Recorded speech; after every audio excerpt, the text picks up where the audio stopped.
Hey everyone, my name is Tyler Warlow. I go by the Mengineer, and I'm here to help you engineer your life. Let's hop into it. Today's topic is going to be on how to get your financial house in order. A lot of people don't know where to start when it comes to managing their finances. And just for a quick example, I'll talk about myself. When I first started college, really my only concept of handling money was save, save, save.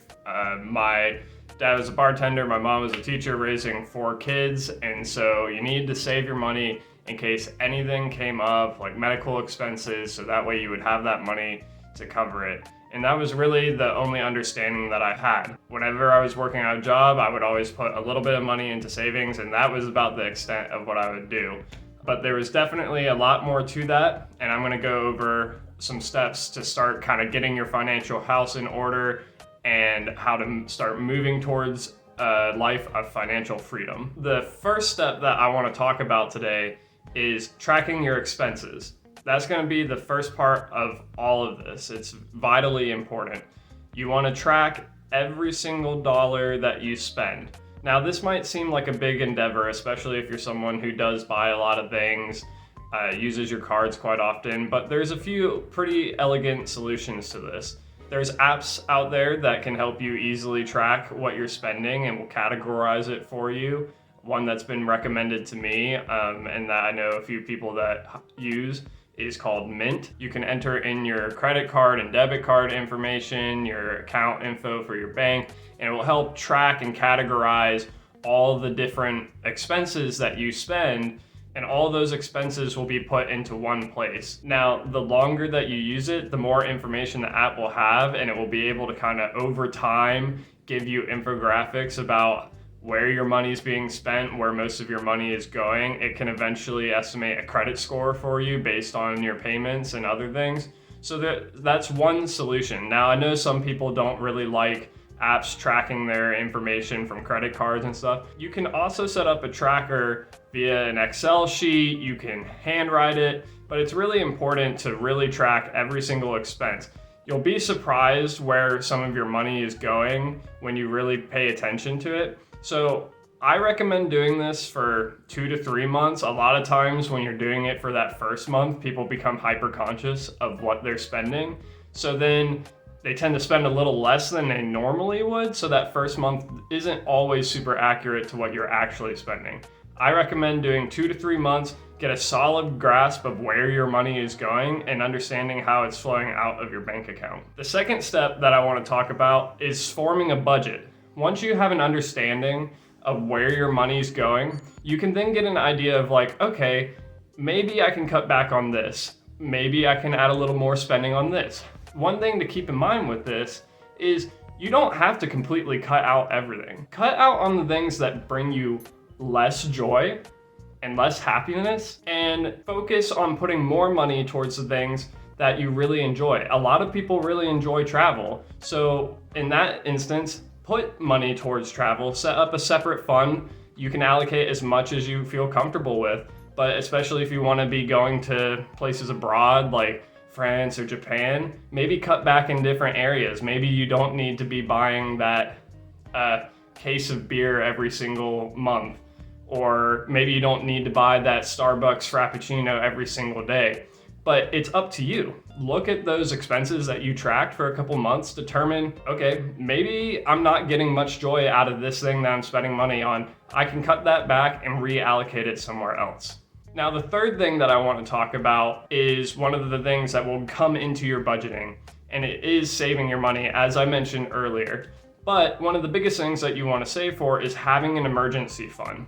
It's recommended by a lot of experts to have an emergency fund for about 3 to 6 months, and that's really up to you and your personal risk aversion. My personal risk aversion, I'm trying to save towards an emergency fund of 6 months of expenses. I've had things come up in the past which have really put in a dent in a smaller emergency fund, so I like to have a larger cash pool available to me. But after you've taken care of that emergency fund, you want to allocate that savings for that emergency fund in your budget. But the convenient thing of that is once you've established that emergency fund and you have that amount of money that you feel comfortable with, you can then reallocate that same money that you were spending to something else. And that's going to kind of play into the fourth thing that I wanted to talk about. The fourth thing that I want to talk about is setting your money to invest in things. Make your money work for you. And this was huge for me when I learned about it. Like I said, all I really knew was about saving. But the thing about savings accounts, most of them, you don't really make that much interest on the money that's in them. So you don't really make any money off of the money that you have. Your money's just sitting there. And like I said, that's kind of good for if you're a savings account that is meant to be safe. But if you have excess capital, you want to make it so that way it is working for you, that it is bringing you in more money. So ways that you can do that are, of course, investing. And there are tons of different ways to invest your money. And it goes beyond just applying it to things like the stock market.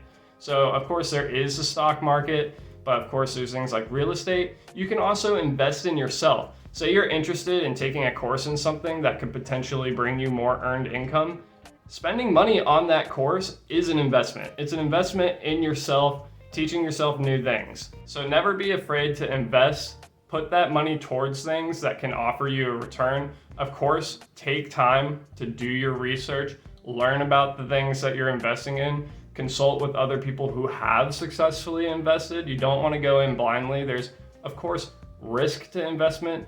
You could lose your money just as easily as you can earn money, but there are ways to mitigate that risk, and there's always ways to do your research and make it as safe as you want it to be for your personal risk tolerance before you invest. So, highly recommend doing that. Now, another point that I didn't really touch on is debt. There's a lot of people that have debt, whether that's credit card debt, student loan debt, various things. What I highly recommend is try to get that debt paid off as soon as possible if it's a smaller amount of debt. But if you're looking at a larger amount of debt, you want to take that, budget it into your savings, and still put things aside for an emergency fund and then later investing. You can still invest and do an emergency fund while you're paying off debt, especially if that's a larger debt that's going to take several years to do. You don't want to be losing that time when it comes to investing your money, because compounding interest is a really important factor in investing.